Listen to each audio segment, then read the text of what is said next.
Assalamualaikum warahmatullahi wabarakatuh. Perkenalkan, nama saya Muhammad Badruddin Sulaiman dari SMA Negeri 4 Wajo, Sulawesi Selatan, calon guru penggerak angkatan keempat. Pada video kali ini saya akan memaparkan koneksi antar materi untuk modul 1.2 ini, yaitu nilai dan peran guru penggerak. Jadi dalam mengoneksikan materi ini juga berkaitan dengan materi sebelumnya, yaitu filosofis pendidikan Ki Hajar Dewantara. Sangat berkaitan sekali menurut saya. Makanya luar biasa pendidikan guru penggerak ini. Jadi kita mulai belajar dulu filosofis, kemudian disambung dengan nilai dan peran. Jadi saya merasakan luar biasa pengalaman yang saya dapatkan, ilmu yang saya dapatkan dari program ini. Jadi menurut Ki Hajar Dewantara itu sudah menegaskan bahwa tujuan dari pendidikan adalah menuntun segala kodrat yang ada pada anak, agar mereka dapat mencapai keselamatan dan kebahagiaan yang setinggi-tingginya, baik sebagai manusia maupun sebagai anggota masyarakat. Ki Hajar Dewantara juga mengemukakan bahwa dalam proses menuntun, anak perlu diberi kebebasan. Jadi perlu diberi kebebasan dalam belajar serta berpikir. Dituntun oleh para pendidik agar anak tidak kehilangan arah serta membahayakan dirinya. Jadi berdasarkan ini, arahnya itu nanti merdeka belajar. Dalam merdeka belajar juga capaian yang mau dituju adalah profil pelajar Pancasila. Jadi ini sangat berkaitan. Profil pelajar Pancasila ini dicetuskan sebagai pedoman untuk pendidikan Indonesia. Tidak hanya untuk kebijakan pendidikan di tingkat nasional saja, akan tetapi diharapkan juga menjadi pegangan untuk para pendidik dalam membangun karakter anak di ruang belajar yang lebih kecil. Jadi kita mulai dari skala diri, kemudian kita praktekkan di kelas. Pelajar Pancasila di sini berarti pelajar sepanjang hayat yang kompeten dan memiliki karakter sesuai nilai-nilai Pancasila. Jadi pelajar sepanjang hayat sesuai dengan agama Islam, karena saya Islam, dan semua agama sepertinya mengajarkan hal seperti itu untuk belajar. Jadi pelajar sepanjang hayat yang kompeten dan memiliki karakter sesuai nilai-nilai Pancasila. Jadi pelajar yang memiliki profil ini adalah pelajar yang terbangun utuh ke 6 dimensi pembentuknya.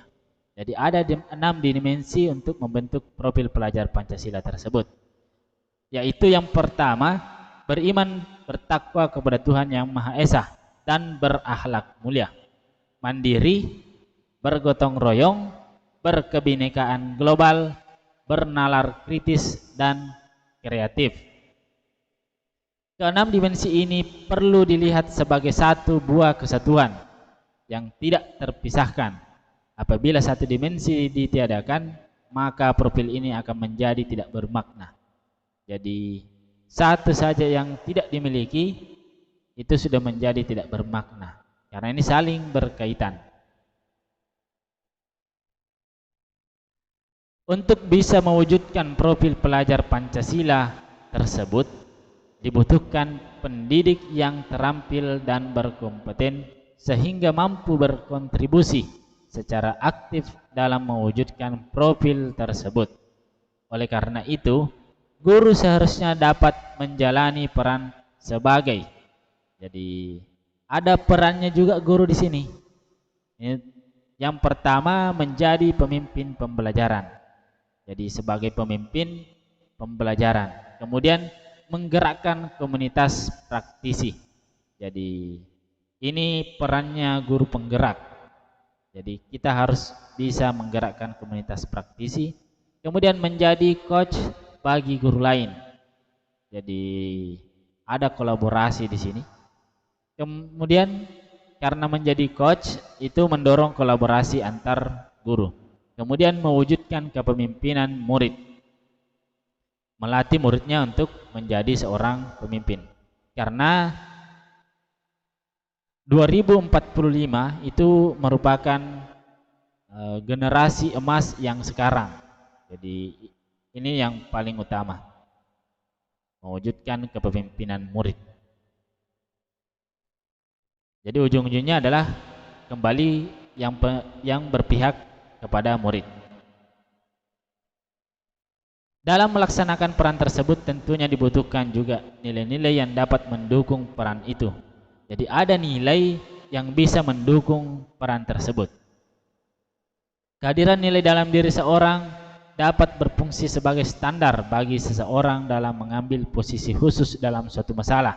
Jika ada masalah, karena nilai ini saya bisa menempatkan diri di manakah saya dalam masalah. Kemudian bisa menjadi sebagai bahan evaluasi dalam membuat keputusan.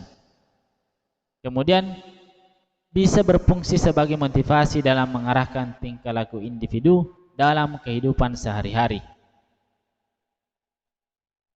Nilai tersebut yaitu mandiri, reflektif, kolaboratif, inovatif, serta berpihak pada murid. Jadi ada lagi yang berpihak pada murid. Jadi semua yang dilakukan sebenarnya muaranya adalah berpihak kepada murid. Jadi yang menuntun tadi kita harus berpihak kepada murid. Jadi modul yang mengajarkan tentang filosofis pendidikan dengan nilai dan peran ini sangat berkaitan seperti yang sudah saya jelaskan sebelumnya. Kemudian bagaimana strategi saya supaya nilai tersebut ada kepada saya? Tentunya saya harus belajar. Jadi saya gambarkan di sini saja. Jadi belajar itu terbagi beberapa hal lagi nih. Karena saya sebagai pembelajar, jadi sebelum membelajarkan saya harus belajar dulu. Jadi minimal saya menjadi profil pelajar Pancasila tersebut. Jadi arah saya menjadi ke profil pelajar, mohon maaf kalau tulisannya agak kacau, pelajar Pancasila.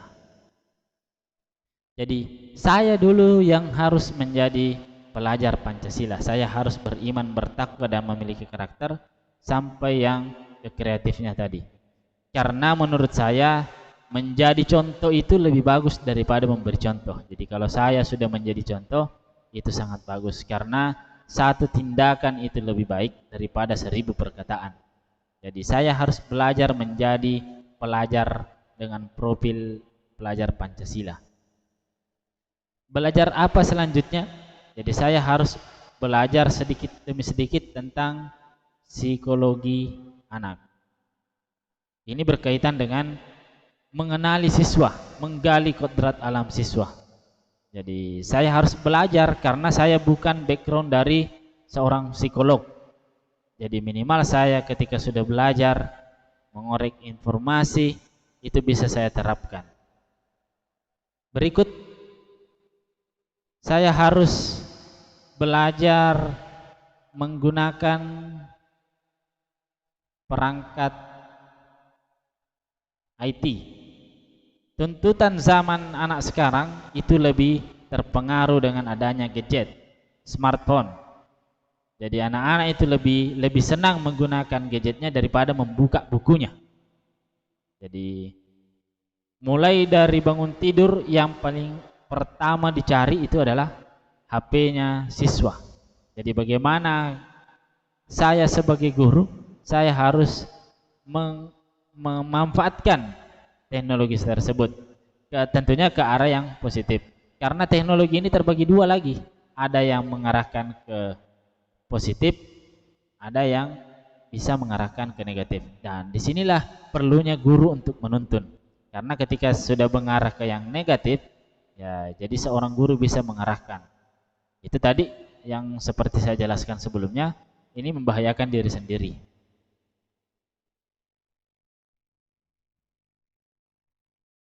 Karena ini merupakan strategi saya dalam mencapai nilai tersebut.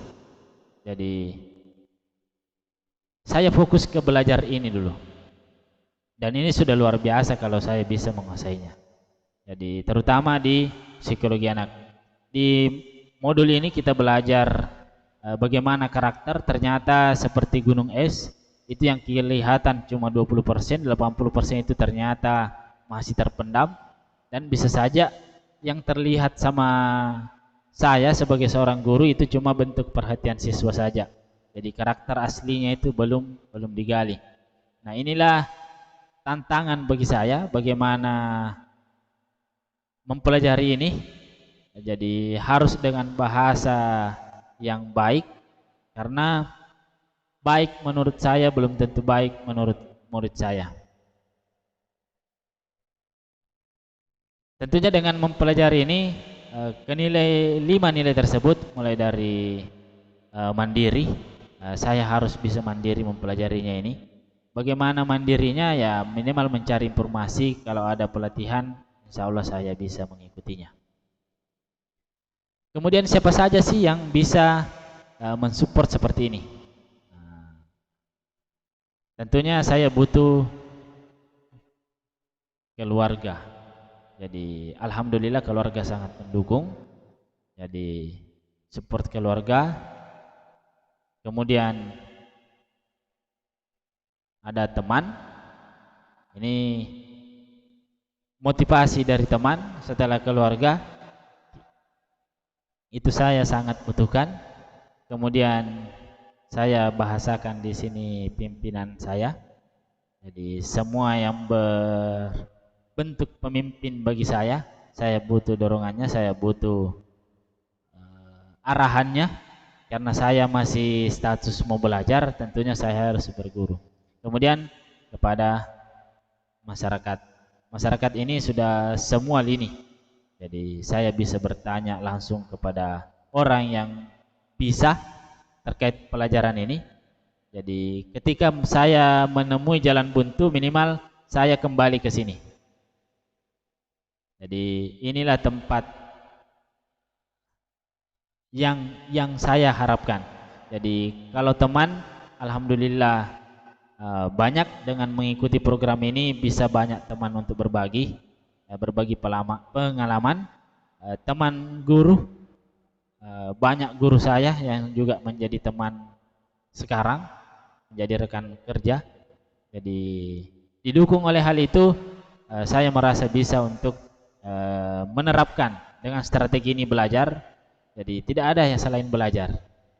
Belajar juga berbagi pengalaman. Jadi saya fokus ketiga ini dulu. Saya harus mencerminkan profil pelajar, kemudian saya harus mengenali anak, psikologinya, kemudian menggunakan perangkat IT. Ini sebagai tuntutan. Oke, saya rasa cukup sekian untuk yang bisa saya paparkan. Mudah-mudahan juga bisa bermanfaat kepada saya, terutama kepada saya. Dan saya akhiri. Assalamualaikum warahmatullahi wabarakatuh. Salam dan bahagia.